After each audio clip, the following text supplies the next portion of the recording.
हमारी जिंदगी में कई बार ऐसे समय आते हैं जब हमें लगता है कि हम दुख और परेशानियों से घिरे हुए हैं और हर तरफ समस्याएं ही समस्याएं हैं। परंतु याद रखिए, ये ही वो क्षण होते हैं जब हमें अपने अंदर छिपी हुई शक्ति और आत्मबल को पहचानने का अवसर मिलता है। आज मैं आपको एक कहानी के माध्यम से यह बताना चाहता हूं कि कैसे कठिन परिस्थितियों में भी सच्ची शांति और संतोष प्राप्त किया जा सकता है। यह कहानी एक ऐसे राजा की है जिसने दुखों का सामना करके अपने जीवन में सच्चा सुख और संतोष पाया। आइए कहानी शुरू करते हैं। बहुत समय पहले की बात है। एक नगर का राजा बहुत दुखी था, बहुत परेशान था, क्योंकि उसका राज्य बहुत छोटा सा था और वह राज्य बहुत आकर्षक और वहां के लोग भी बहुत खुशहाल थे। वह अपने राजा के प्रति पूरी तरह से वफादार थे, जिस कारण आसपास के सभी राज्य उस राज्य पर अपना हक जताना चाहते थे, उस पर कब्जा करना चाहते थे। और इसी कारणवश उस राज्य का राजा बहुत दुखी रहता था, परेशान रहता था, क्योंकि उसके चारों तरफ केवल शत्रु ही शत्रु थे। अपने इन्हीं दुखों से परेशान होकर एक दिन वह अपने गुरु के पास जा पहुंचा और राजा ने अपनी समस्या का समाधान मांगा। इस पर उन गुरु ने राजा को ध्यान करने के बारे में बताया। राजा को ध्यान का महत्व समझाया। राजा ने यह तय कर लिया कि वह कुछ दिन वहीं आश्रम में ठहरेगा और ध्यान अच्छी तरह से सीखकर ही वापस महल जाएगा। राजा ने वैसा ही किया। वह अगले कुछ दिनों तक वहीं आश्रम में ठहरा और अच्छी तरह से सीखने के बाद वह वापस महल लौटा। ध्यान के पश्चात राजा के मन में एक अजीब सा सुकून था और वह रोज राजमहल के सारे कार्य निपटाकर ध्यान किया करता और इस प्रकार धीरे धीरे उसकी समझ का दायरा बढ़ता चला गया। अब वह चिंतित नहीं रहता था और ना ही अब वह परेशान रहता, बल्कि अब तो वह पहले से खुश रहने लगा था, मुस्कुराने लगा था। इसी प्रकार समय बीता चला गया और कुछ महीनों बाद वह इतना ज्ञानी हो चुका था कि उसे अज्ञान साफ साफ दिखाई देने लगा था। और जब भी राजा से किसी कार्य को लेकर कोई राय मांगी जाती तो वह सत्य कहता, जिस कारण राज दरबार और महल के सभी लोगों को अब राजा पागल समझ में आने लगा था। ऐसे ही कुछ और दिन बीते और तभी एक दिन राजा की माता का निधन हो गया। राज दरबार और महल के सभी लोग रो रहे थे। चारों तरफ मातम छाया हुआ था, लेकिन वहीं पर वह राजा पूरी तरह से संतुष्ट था और उसके चेहरे पर एक अजीब सी मुस्कान थी। अपनी माता को इस प्रकार देख अचानक राजा के मुख से निकलता है, हे ईश्वर, आपका बहुत बहुत धन्यवाद। आपकी कृपा से मेरी माता मेरे साथ इतने दिनों तक रही। मैंने अपनी माता के साथ बहुत अच्छा समय बिता है और अब जब वह मेरे पास नहीं है तो आप उन्हें अपने पास स्थान देना। राजा की यह बातें सुनकर सभी लोग हैरान थे। राजा को अपनी माता के जाने का तनिक भी दुख नहीं था, बल्कि वह तो मुस्कुरा रहे थे। उनके चेहरे पर एक मुस्कान थी, पर फिर भी किसी ने राजा से कुछ नहीं कहा। देखते ही देखते करीब 1 महीना और बीता और तभी एक दिन उसकी पत्नी, जो गर्भवती थी, उसका बच्चा मरा हुआ पैदा हुआ। जब यह खबर राजा तक पहुंची तब वह राजा मुस्कुराते हुए कहता है, हे ईश्वर, तेरा धन्यवाद। मेरी पत्नी सही सलामत है। उसे बचाने के लिए, उसे सही सलामत रखने के लिए मैं आपका आभारी हूं। यह देखकर राजा के मंत्री से रहा नहीं गया और वह राजा से पूछ बैठा, हे राजन, आप यह कैसी बातें कर रहे हैं? क्या आपको आपके होने वाले बच्चे के जाने का दुख नहीं है? इस पर वह राजा मुस्कुराते हुए जवाब देता है और कहता है, मंत्री जी, जो कभी आया ही नहीं उसके जाने का कैसा दुख, बल्कि जब वह गर्भ में था तो उसके होने का एहसास बहुत अच्छा था। वह पल, वह समय बहुत अच्छा था, बहुत खूबसूरत था। राजा की यह बात मंत्री को समझ नहीं आई, लेकिन फिर भी उसने राजा से आगे कुछ नहीं कहा। देखते ही देखते ऐसे ही कुछ और दिन भी बीते और तभी अचानक एक दिन उस राज्य पर पड़ोसी राज्य ने आक्रमण कर दिया। यह देख उस राज्य की प्रजा और वह पूरा राज्य दरबार चिंतित था। सभी परेशान थे, सभी इस समस्या का हल निकालना चाहते थे, लेकिन राजा अब भी मुस्कुरा रहा था। उसके चेहरे पर अब भी मुस्कान थी और राजा अपने सभी राज्य दरबारी और अपनी प्रजा से कहता है, घबराइए मत। आज वह समय आ गया है जिसके लिए हम बने हैं। हम जानते हैं कि हमें हमारे राज्य की रक्षा करनी होगी, तो इसमें परेशान होने वाली बात क्या है? यह तो खुश होने वाली बात है कि हम जैसे वीरों को यह मौका मिला है। हम अपने राज्य की रक्षा अवश्य करेंगे। हम जी जान से लड़ेंगे और हम अपनी पूरी कोशिश करेंगे, लेकिन हो सकता है कि हमें इस युद्ध में पराजय का सामना करना पड़े। इसलिए आप सबसे बस मैं इतना ही कहना चाहता हूं कि आप सबके साथ बिताया गया हर एक पल मेरे लिए बहुत कीमती है। आप मेरी ताकत है और आप ही से मैं हूं और मैं आपका राजा हूं, इसीलिए मैं अपना 100% लगा दूंगा और इस युद्ध को जीतने की हर मुमकिन कोशिश करूंगा। इतना कहकर वह राजा और वहां पर उपस्थित सभी योद्धा युद्ध के लिए तैयार हुए। सभी लोग युद्ध भूमि पर पहुंचे और करीब 2 दिनों तक खूब घमासान युद्ध हुआ। राजा बहुत बहादुरी से लड़ा, उसके सैनिक, उसके योद्धा बहादुरी से लड़े, परंतु उस छोटे से राज्य की सेना उस बड़े राज्य की सेना का सामना ना कर पाई। और 2 दिनों के अथक प्रयासों के बाद, अपने कई वीर सैनिकों को खोने के बाद, वह युद्ध हार ही गए। उस राजा को बंदी बना लिया गया और दूसरे राजा के सामने पेश किया गया। लेकिन वह राजा अब भी संतुष्ट था, उसके चेहरे पर अब भी मुस्कान थी और इस प्रकार दरबार में उसे देखकर हर कोई आश्चर्यचकित था। हर कोई यह जानना चाहता था कि आखिर राजा के मुस्कुराहट का कारण क्या है। और उस राजा की यह मुस्कान देखकर वह दूसरा राजा भी कुछ समझ नहीं पा रहा था। तभी उसने पूछा, तुम हार चुके हो और फिर भी मुस्कुरा रहे हो, क्या तुम्हें डर नहीं लगता? आज तुम मेरे सामने इसलिए पेश किए गए हो कि मैं तुम्हें मौत की सजा दूं। क्या तुम अपने जीवन की भीख नहीं मांगोगे? इस पर वह बंदी राजा उस दूसरे राजा से कहता है, हे राजन, मैं अपने जीवन की भीख क्यों मांगूं? मैं पूरी तरह से संतुष्ट हूं और मैं तो बहुत खुश हूं। इस पर वह दूसरा राजा प्रश्न करते हुए कहता है, परंतु क्यों जिस राज्य के तुम राजा थे, अब वह राज्य तुम्हारा नहीं रहा, बल्कि अब तो वह मेरा हो चुका है और उसके बाद भी तुम्हें कोई गम नहीं, तुम्हें कोई दुख नहीं। आखिर ऐसा क्यों?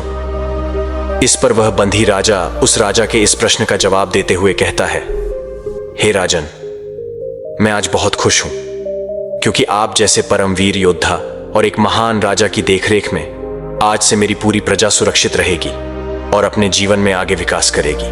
भला इससे बेहतर और क्या हो सकता है? जो जिम्मेदारियां आज तक मेरे ऊपर थीं, जो मुझे पूरी करनी थी, अब वह आपके ऊपर है, आपके कंधों पर है। अब मैं उन जिम्मेदारियों से मुक्त हो चुका हूं तो खुश होने वाली बात है। और आज तो मैं यह भी समझ चुका हूं कि ना तो इस दुनिया में कोई राजा होता है और ना ही कोई भिखारी। यहां तो बस उसके हालात होते हैं, उसके हालात ही उसे राजा और भिखारी बनाते हैं। और यह समय बहुत तेजी से बदल जाता है। यह ऐसा है मानो जैसे मैं अपने हाथों से रेत को पकड़ने की कोशिश कर रहा हूं, उसे इकट्ठा करने की कोशिश कर रहा हूं, लेकिन वह बार बार मेरे हाथों से फिसल ही जाती है और मैं बार बार उसे इकट्ठा करने की कोशिश करता हूं। सोचता हूं कि वह मेरे हाथों में इकट्ठा रहे, लेकिन ऐसा हो नहीं पाता।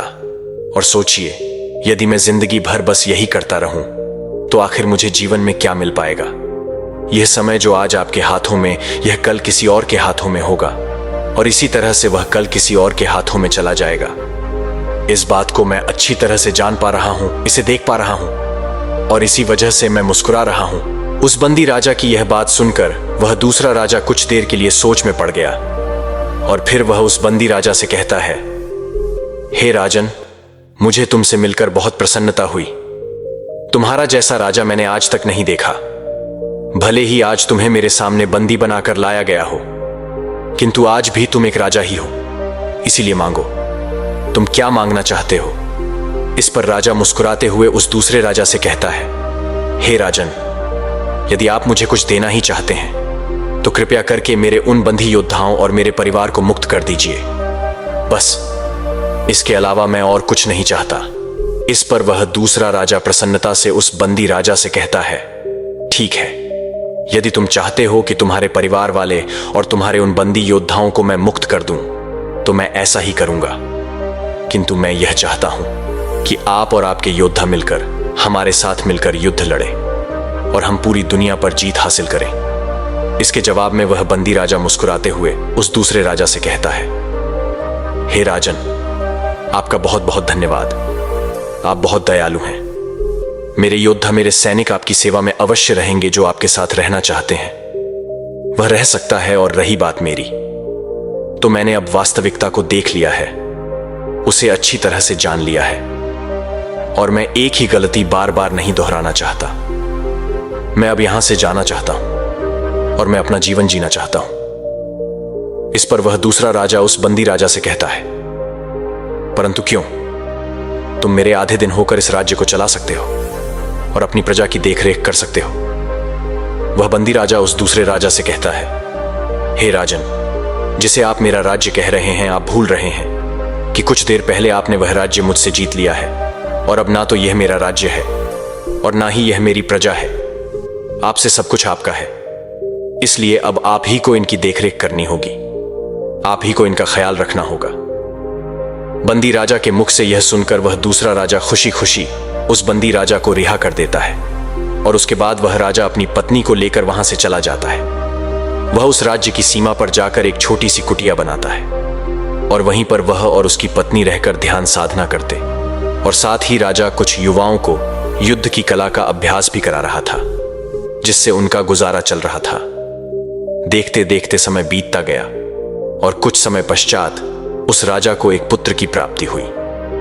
इस पर वह राजा कहता है, हे ईश्वर तेरा धन्यवाद, तो फिर से मेरे जीवन में इतने छोटे छोटे कदमों से वापस आया है, इसलिए मैं आपका आभारी हूं। ऐसे ही कुछ और दिन बीते और वह राजा एक मंदिर के बाहर जाकर बैठा था। वह राजा कभी किसी मंदिर के भीतर नहीं जाता था, वह हमेशा मंदिर की सीढ़ियों पर ही बैठा रहता था। तभी उस राजा ने देखा कि कुछ लोग मंदिर में जाकर प्रार्थना कर रहे हैं, कुछ धन मांग रहे हैं, कुछ औलाद मांग रहे हैं, कुछ मान पद प्रतिष्ठा की मांग कर रहे हैं और कुछ तो यह याद दिला रहे हैं कि हे ईश्वर, मैंने तुम्हारे लिए इतना कुछ किया, तुम मेरे लिए कम से कम स्वर्ग में थोड़ी सी जगह बनाकर रखना।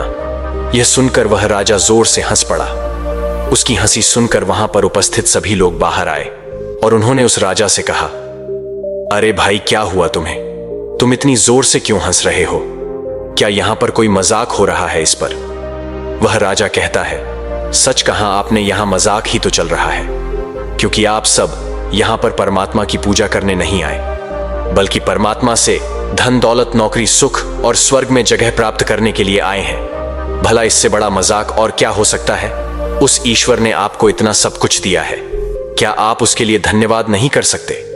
बल्कि जो आपके पास नहीं है आप उसके लिए रोते रहते हैं। और यदि ईश्वर ने तुम्हें यह सब भी देना बंद कर दिया तो हो सकता है कि आप ईश्वर से नाराज हो जाएं, आप उसे मनाना भी बंद कर दें, आप उसे बात करना तक बंद करें।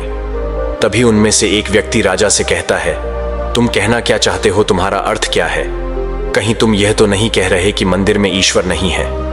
इस पर वह राजा हंसते हुए कहता है, मैं इस पर कुछ नहीं कहना चाहता, बल्कि मैं आप लोगों से एक प्रश्न करना चाहता हूं। आप ही लोग मुझे बताइए, क्या आखिर वह कौन सी जगह है जहां ईश्वर नहीं है? राजा का यह प्रश्न सुनकर वहां पर उपस्थित हर एक व्यक्ति चुप हो गया, क्योंकि किसी के पास राजा के इस प्रश्न का कोई जवाब नहीं था। तभी आगे वह राजा उन सभी से कहता है, आप सभी यहां प्रार्थना करने नहीं आते और इसी कारण आप लोगों की प्रार्थना कभी स्वीकार नहीं होती। तभी उनमें से एक व्यक्ति राजा से कहता है, तो आप भी बता दीजिए, आखिर प्रार्थना करने का सही तरीका क्या है? आखिर प्रार्थना कैसे की जाती है? इस पर वह राजा मुस्कुराते हुए उन सभी से कहता है, प्रार्थना करने के लिए किसी खास स्थान की कोई जरूरत नहीं है, आप जहां हैं वहां पर भी प्रार्थना कर सकते हैं। वह आपको हर जगह से सुन रहा है। और रही बात मेरी, तो जब मैं प्रार्थना करता हूं तो मैं ईश्वर से इतना ही कहता हूं, तेरी मर्जी पूरी हो, तू जो चाहे वह पूरा हो, तू जैसा रखे वैसा हो, मेरा तो कुछ भी नहीं, सब कुछ तेरा ही है। फिर आखिर मैं क्यों चिंता करूं? मैं क्यों फिक्र करूं? जो तूने दिया है वह बहुत दिया है, और अगर तू कुछ देगा तो वह तेरी मेहरबानी है। मैं भी तेरा, यह सब भी तेरा। तू जो करे वह भला है, तू जो करे वह सब ठीक है, तू कभी गलत नहीं करता, दूसरा सही है। अगर मुझ में कोई गलती दिख भी रही है तो वह भी तेरी ही कमी है। हे मालिक, तेरा धन्यवाद। राजा की यह प्रार्थना सुनकर सभी लोग राजा के सामने नतमस्तक हो गए और वह राजा से पूछने लगे, आप कौन हो, कहां से आए हो? राजा इस पर जवाब देते हुए कहता है, मैं तो कोई नहीं, सब यही है। राजा इतना कहकर वहां से चला गया और वहां पर उपस्थित एक गुरुवर को राजा की सारी बातें समझ में आ चुकी थी। उन्होंने राजा की इन सभी बातों का अर्थ समझाते हुए वहां पर उपस्थित सभी से कहा, वह हमें बस इतना समझाने की कोशिश कर रहे हैं कि यहां इस दुनिया में आपका कुछ नहीं, आप भी अपने नहीं हैं, तो ऐसे में आप लोगों को क्यों सताते हो?